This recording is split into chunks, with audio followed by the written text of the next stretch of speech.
સુરત શહેરના ઉધના વિસ્તારમાં એક એવી ઘટના બની કે જેને સમગ્ર વિસ્તારને હચમચાવી નાખ્યો. ભાજપના સક્રિય કાર્યકર ડિંડોલી યુવા મોરચાના પ્રમુખ જય દલાલની જાહેરમાં નિર્દયતાપૂર્વક હત્યા કરવામાં આવી છે. ઉધના રોડ નંબર 6 પર બપોરના સમયે આ બનાવ બન્યો.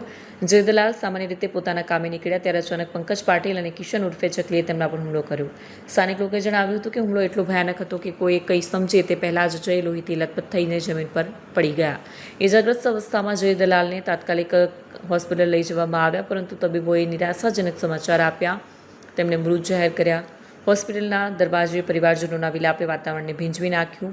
મૃતક જય દલાલ ભાજપના ધારાસભ્ય સંગીતા પાટીલ સાથે રહેતા જયશ્રી દલાલના પુત્ર હોવાનું સામે આવ્યું છે. તેમની શરૂઆતની કારકિર્દીથી લઈને રાજકારણ અને સામાજિક કાર્યોમાં સક્રિય ભૂમિકા લોકોને હંમેશા યાદ રહેશે. ગુનાની હકીકત એ રીતની છે કે આજના રાતના 12:30 વાગે આજુબાજુ જે મરણ જનાર છે જય દલાલ, એ તેના મિત્રો સાથે રોડ નંબર 6 જે છે ભંગારની દુકાન ત્યાં ઊભા હતા અને તે વખતે 3 ઈસમો ટુ વ્હીલ ઉપર આવે છે, જેમાં કિશન પરમાર, પંકજ પાટીલ અને મિલંદ કોળી હોય છે.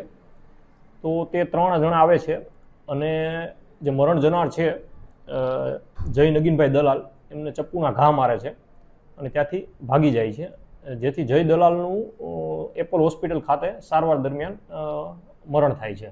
હત્યાનું મૂળ કારણ અત્યારે એવું પ્રાથમિક જણાઈ આવેલ છે કે અગાઉ 3 મહિના અગાઉ આરોપી અને મરણ જનાર વચ્ચે ઝઘડો થયેલો જે છે, અને 3 જે આરોપીઓ જે છે તેમના નામ કિશન ઉર્ફે ચકલી સોમાભાઈ પરમાર, પંકજ પાટીલ અને મિલિંદ કોળી છે.